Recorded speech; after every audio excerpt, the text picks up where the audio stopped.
For many Westerners, Burma, as the country was called until 1989, is a bit of a blind spot. We know there is a junta at the helm, but what exactly is happening in that far-off, exotic place is unclear. Yet Myanmar is much more than just a grim dictatorship.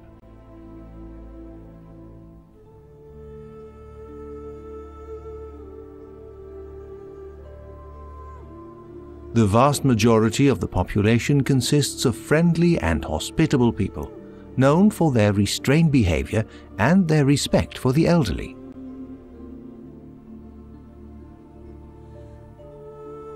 Their rich culture has not been influenced or contaminated by the West. Traditional dance and music are still very popular. And, obviously, Myanmar is the country of thousands of beautiful pagodas.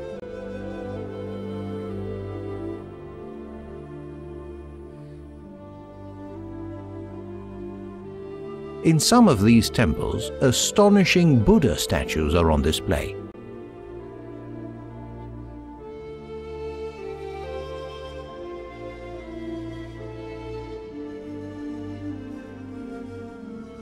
Some others show the most beautiful frescoes you can imagine.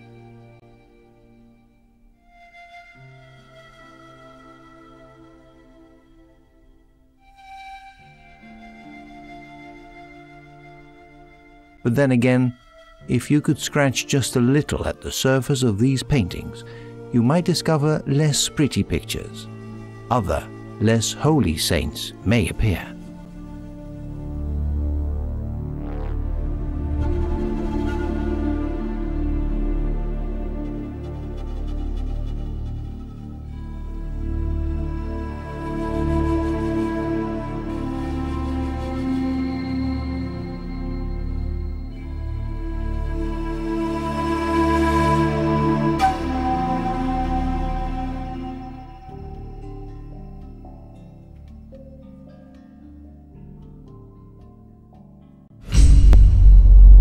Kent u deze mevrouw? Geen idee. Yoko Ono. Ik ken haar niet. Jazeker ken ik die dame.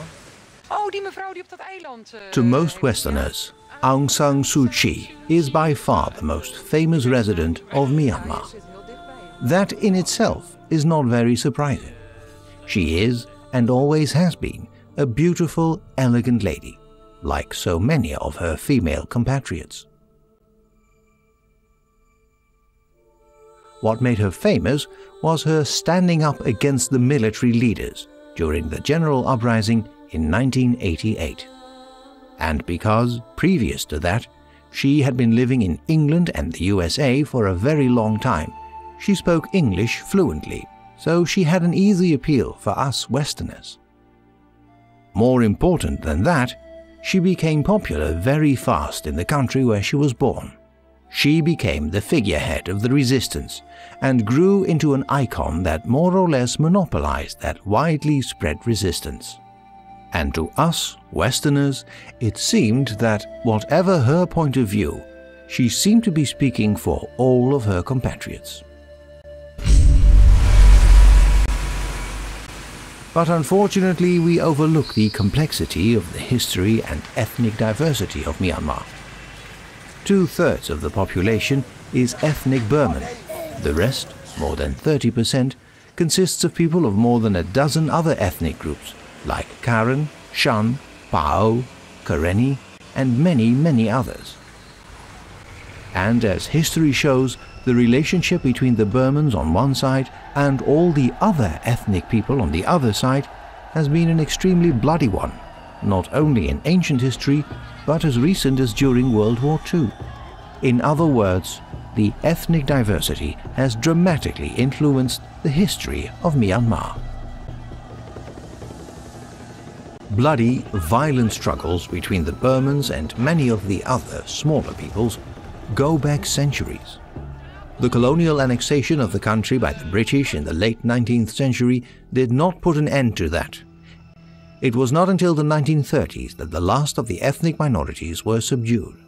And then, at the end of that decade, imperialistic Japan started its own colonial war on the Asian mainland. Of course, the majority of the population was helpless against the Japanese war machine. But some of the ethnic minorities fought on the side of the British against Japan, and some of the Burman majority sided with the Japanese against the British.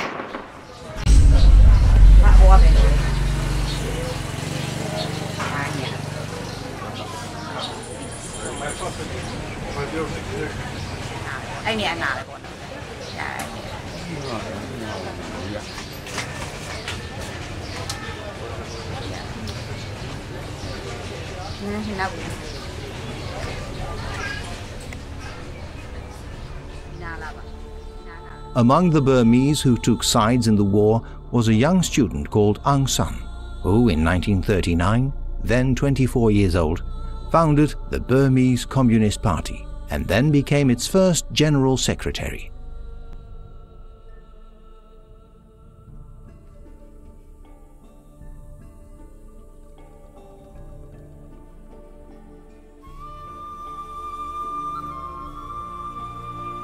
Apparently, shortly after that, he changed his mind because in 1940 he fled the country and turned up in Tokyo, no longer a communist but now an enthusiastic supporter of the fascist Japanese regime.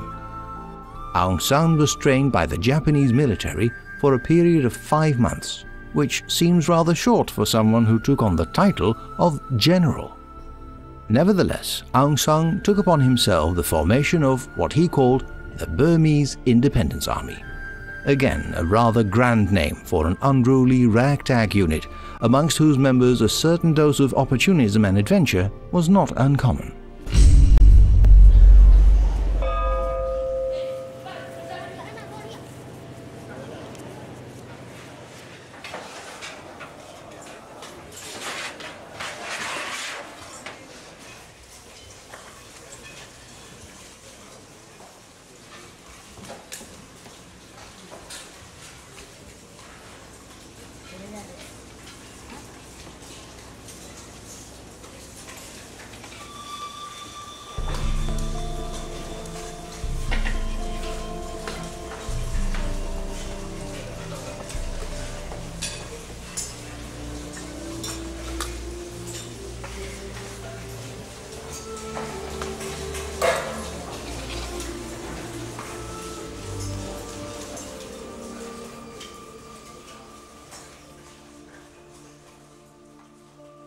Before Aung San left Japan, he wrote a document called Blueprint for Burma, in which he displayed his views on the political future of his country.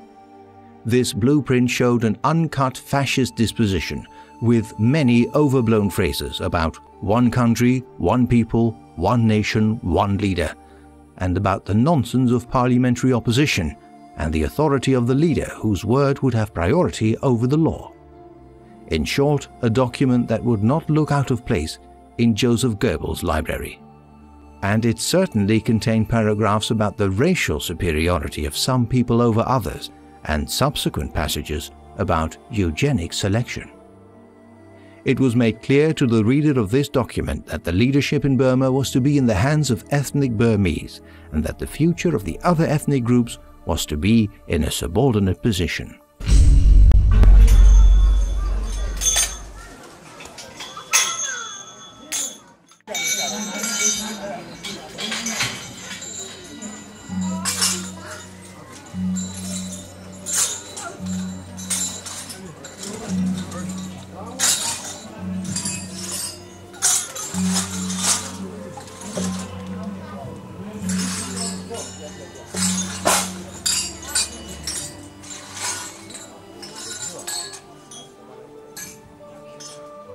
In 1942, Japan invaded Burma, and Aung San and his Burmese Independence Army fought along with the Japanese. Some 100,000 civilians died during that invasion. A deep and long-lasting impression was made by war crimes against ethnic minorities committed by Aung San's troops. It has been established that Aung San himself supervised at least one summary execution of a village headman accused of a pro-British attitude. These atrocities caused such deep wounds that even today leaders of minorities are known to say that their mistrust concerning the Burmans is overwhelming. how can we ever trust the Burmans again?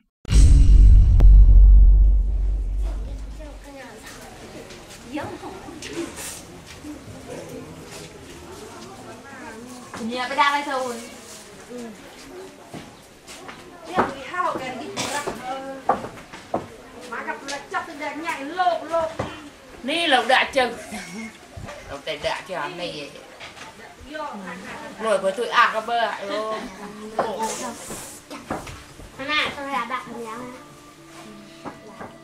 After the British were driven out of Burma, the Japanese installed a puppet government, and General Aung San served in this government from 1943 until 1945 as Minister of Defense. Early on in 1945, it became quite clear that Japan was losing the war. By the time the Japanese Imperial Army was getting out of Burma in a hurry, Aung San contacted the British and in May of 1945 offered to help them chase the Japanese. However, the British authorities, including the military, considered Aung San to be a traitor and started procedures to have him court-martialed.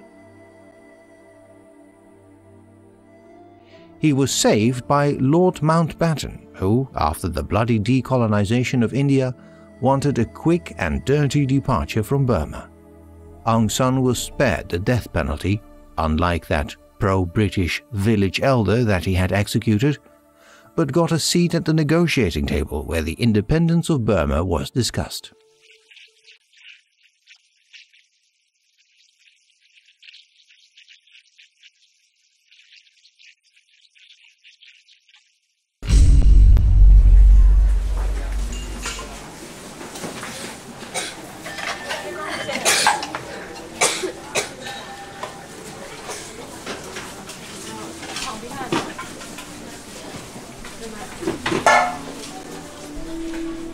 By his hasty departure from Burma, Mountbatten violated the promises the British had made to the ethnic minorities that had fought on the British side against the Japanese and Aung San's army. These ethnic groups were promised the right of self-determination once the war would be over. Now it was the turn of Aung San, who appeared to be going to play a very important role in the politics of soon-to-be independent Burma, to make promises and manipulate the minorities into compliance. The majority of the ethnic groups he simply ignored, counting on further support from the British, who were so anxious to get out of Asia. Aung San has undoubtedly dreamed his whole life of becoming the political leader of his country, but before the independence was formally established, he was murdered, along with several other politicians, most probably by political opponents.